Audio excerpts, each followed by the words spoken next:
ಬೆಂಗಳೂರಿನಲ್ಲೊಂದು ವಿಚಿತ್ರ ಘಟನೆ ಬೆಳಕಿಗೆ ಬಂದಿದೆ. ಬೆಡ್ರೂಮ್ನಲ್ಲಿ ಕ್ಯಾಮೆರಾ ಫಿಕ್ಸ್ ಮಾಡಿ ಗಂಡ ವಿಕೃತಿಯನ್ನ ಮೆರೆದಿರೋದು. ಗಂಡ ಸೈಯದ್ ವಿರುದ್ಧ ಪುಟ್ಟೇನಹಳ್ಳಿ ಠಾಣೆಗೆ ಈಗ ದೂರು ದಾಖಲಾಗಿದೆ. ಮನೆಯ ಬೆಡ್ರೂಮ್ನಲ್ಲಿ ಸೀಕ್ರೆಟ್ ಕ್ಯಾಮೆರಾವನ್ನ ಈತ ಇಟ್ಟಿದ್ದ. ಪತ್ನಿಯ ಜೊತೆಗೆ ಲೈಂಗಿಕ ಕ್ರಿಯೆ ವಿಡಿಯೋನ ಸ್ನೇಹಿತರಿಗೆ ಶೇರ್ ಮಾಡ್ತಾ ಇದ್ದಂತೆ. ಸ್ನೇಹಿತರ ಜೊತೆಗೆ ಮಲಗುವಂತೆ ಈತ ಒತ್ತಾಯಿಸ್ತಾ ಇದ್ದಂತೆ ಈ ಗಂಡ. ಪುಟ್ಟೇನಹಳ್ಳಿ ಠಾಣೆಯಲ್ಲಿ ಈ ಬಗ್ಗೆ ದೂರು ದಾಖಲಾಗಿದೆ. ಈ ದೂರು ದಾಖಲಾಗ್ತಾ ಇದ್ದಂತೆ ಆರೋಪಿ ಈಗ ಪರಾರಿಯಾಗಿದ್ದಾನೆ. 19 ಮಹಿಳೆಯರ ಜೊತೆಗೆ ಸಂಬಂಧ ಇದೆ ಅಂತ ಹೇಳಿದಂತೆ ಈ ಸೈಯದ್ ಮದುವೆಯ ಸಂದರ್ಭದಲ್ಲಿ ಬೈಕ್ 340 ಗ್ರಾಂ ಚಿನ್ನವನ್ನ ವರದಕ್ಷಿಣೆಯಾಗಿ ನೀಡಲಾಗಿತ್ತು. ಈಗ ಮತ್ತಷ್ಟು ಹಣ ಬೇಕು ಅಂತ ಹೇಳಿ ಪತಿ ಸೈಯದ್ ಇನಾಮುಲ್ ಡಿಮ್ಯಾಂಡ್ ಇಟ್ಟಿದ್ದಂತೆ. ಇದರ ಜೊತೆಗೆ ಈ ವಿಕೃತಿ ಕೂಡ ಈಗ ಬೆಳಕಿಗೆ ಬಂದಿದೆ. ಪುಟ್ಟೇನಹಳ್ಳಿಯಲ್ಲಿ ನಡೆದಿರುವಂತಹ ಘಟನೆ. ಬೆಡ್ರೂಮ್ನಲ್ಲಿ ಈತ ಕ್ಯಾಮೆರಾವನ್ನ ಫಿಕ್ಸ್ ಮಾಡಿದ್ದ ಅಂತ ಹೇಳಿ ಆರೋಪವನ್ನ ಮಾಡಲಾಗಿದೆ. ಮನೆಯ ಬೆಡ್ರೂಮ್ನಲ್ಲಿ ಸೀಕ್ರೆಟ್ ಕ್ಯಾಮೆರಾವನ್ನ ಈ ಪತಿರಾಯ ಇಟ್ಟಿದ್ದ ಅಂತೆ. ಪತ್ನಿಯ ಜೊತೆಗೆ ಲೈಂಗಿಕ ಕ್ರಿಯೆ ವಿಡಿಯೋವನ್ನ ಸ್ನೇಹಿತರಿಗೂ ಕೂಡ ಶೇರ್ ಮಾಡಿದ್ದ. ಪುಟ್ಟೇನಹಳ್ಳಿ ಠಾಣೆಯಲ್ಲಿ ಈ ಬಗ್ಗೆ ದೂರನ್ನ ದಾಖಲಿಸಲಾಗಿದೆ. ಈ ದೂರು ದಾಖಲಾಗ್ತಾ ಇದ್ದಂತೆ ಆರೋಪಿ ಪರಾರಿಯಾಗಿದ್ದಾನೆ.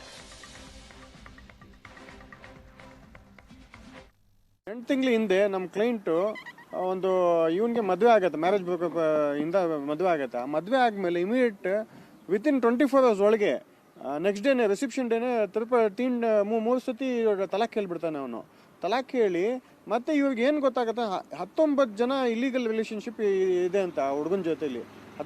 ಮತ್ತೆ ಇನ್ನೊಬ್ಬ 20ನೇ ಮದುವೆನೂ ಮಾಡಿದ್ದಾನೆ ಅವನು. 20ನೇ ಮದುವೆ ಮಾಡಿಸಿ ಆ ಮದುವೆನೂ ಅವ್ರಿಗೇನು ಡೈವರ್ಸ್ ಕೊಟ್ಟಿದ್ದಾನೆ. ಇವರು ನಮ್ಮ ಕ್ಲೈಂಟ್ ಬಂದು 21ನೇ ಹೆಂಡತಿ ಮದುವೆ ಮಾಡಿಸಿ ಇವರು ಹಾಗೆ ಭಾಳ ಹಿಂಸೆ ಕೊಡೋದು. ಪ್ರೈವೇಟ್ ವಿಡಿಯೋಸ್ ಎಲ್ಲ ತಗೊಂಡು ಇಂಟರ್ನ್ಯಾಷನಲ್ ಕ್ಲೈಂಟ್ಸ್ಗೆ ಸೇಲ್ ಮಾಡ್ತಾನೆ ಅಂತೆ. ಜಾಸ್ತಿ ಏನಾದ್ರು ಇವರು ನನಗೆ ಬಿಟ್ಬಿಡ್ತೀನಿ ಅಂತ ಹೇಳಿದ್ರೆ ಬೆದರಿಕೆ ಕೊಟ್ಟು ಸೋಷಿಯಲ್ ಮೀಡಿಯಾ ಎಲ್ಲ ಪೋಸ್ಟ್ ಮಾಡ್ತೀನಿ ಅಂತ ಬೆದರಿಕೆ ಕೊಡೋದು. ಮತ್ತು ಇವರಿಂದ ಎಲ್ಲ ಡವರಿ ಎಲ್ಲ ತಗೊಂಡು ಭಾಳಷ್ಟು ಹಿಂಸೆ ಕೊಡ್ತಾನೆ. ಅದರಿಂದ ಒಂದು FIR ಮಾಡಿಸಿದ್ದೀವಿ. ಹೌದೌದು, ಸ್ನೇಹಿತರ ಜೊತೆಯಲ್ಲಿ ಎಲ್ಲ ಮಲ್ಗುವಂತ ಫೋರ್ಸ್ ಮಾಡ್ತಾನೆ ಅಂತೆ. ಈ ಅಕ್ಯೂಸ್ ಇದಾನಲ್ಲ ಅವ್ರ ಫ್ರೆಂಡ್ಸ್ ಜೊತೆ ಎಲ್ಲ ಮಲ್ಗಿ ಅಂತ ಫೋರ್ಸ್ ಮಾಡ್ತಾನೆ ಅಂತ ಇವನು.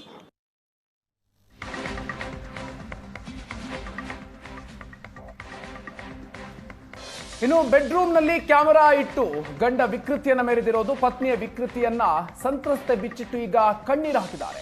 ಮದುವೆ ಮುಂಚೆನೆ ನಾನು ಡೇಟಿಂಗ್ ಮಾಡಿದ್ದೆ, ಡೇಟಿಂಗ್ನಲ್ಲೂ ಕೂಡ ವಿಡಿಯೋ ಮಾಡಿಕೊಂಡಿದ್ದ, ಎಂಗೇಜ್ಮೆಂಟ್ ಆಗಿದೆ ಅಂತ ಹೇಳಿ ಸುಮ್ಮನಿದ್ದೆ. ಮದುವೆಯಾದ ಒಂದೇ ದಿನಕ್ಕೆ ಆತ ತಲಾಕ್ ಹೇಳಿದ್ದ. ಈ ರೀತಿಯಾಗಿ ಆತನ ವಿಕೃತಿಯನ್ನ ಹೇಳ್ಕೊಂಡಿದ್ದಾರೆ ಸಂತ್ರಸ್ತೆ. ಸಲ್ಮಾನ್ ಖಾನ್ ಹಾಕೋ ರೀತಿಯಲ್ಲೇ ಬ್ರಾಸ್ಲೆಟ್ ಅನ್ನು ಕೊಡಿಸಿದ್ದೆ. ಸ್ನೇಹಿತರ ಜೊತೆಗೆ ಮಲಗುವಂತೆ ಗಂಡ ಸೈಯದ್ ಟಾರ್ಚರ್ ಕೊಡ್ತಾ ಇದ್ದ, ತುಂಬಾ ಜಗಳ ಮಾಡ್ತಾ ಇದ್ದ ಅಂತ ಹೇಳಿ ಸಂತ್ರಸ್ತೆ ಆರೋಪವನ್ನು ಮಾಡಿದ್ದಾರೆ. ಬ್ರೋಕರ್ ಇಂದ ಬಂದಿದ್ದು ಅಲಯನ್ಸು. ಆಮೇಲೆ ಮದುವೆ ಆಗಿದ್ದು ಡಿಸೆಂಬರ್ 15ಗೆ.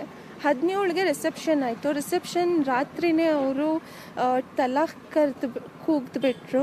ಅದಾದಮೇಲೆ ಹೊಡೆಯೋದು ಬಡಿಯೋದು, ಪ್ರೈವೇಟ್ ವಿಡಿಯೋಸ್ ಮಾಡೋದು, ರೆಕಾರ್ಡ್ ಮಾಡೋದು, ರೂಮಲ್ಲಿ ಮನೆಯಲ್ಲಿ ಕ್ಯಾಮ್ರಾ ಫಿಟ್ ಮಾಡೋದು, ಅದು ರೆಕಾರ್ಡಿಂಗ್ಸ್ ಎಲ್ಲ ಬೇರೆಯವ್ರಿಗೆ ಶೇರ್ ಮಾಡೋದು, ಅದೆಲ್ಲ ಮಾಡಿದ್ದಾರೆ.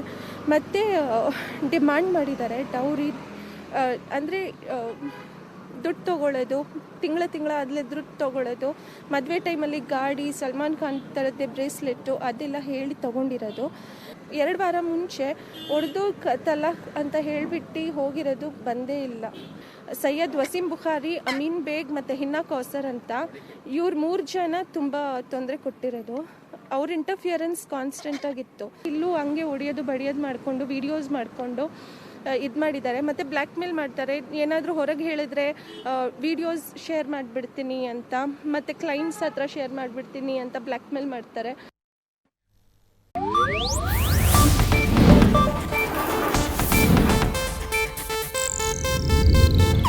ಇದು ಏಷ್ಯಾನೆಟ್ ನ್ಯೂಸ್ ನೆಟ್ವರ್ಕ್ ಪ್ರಸ್ತುತಿ.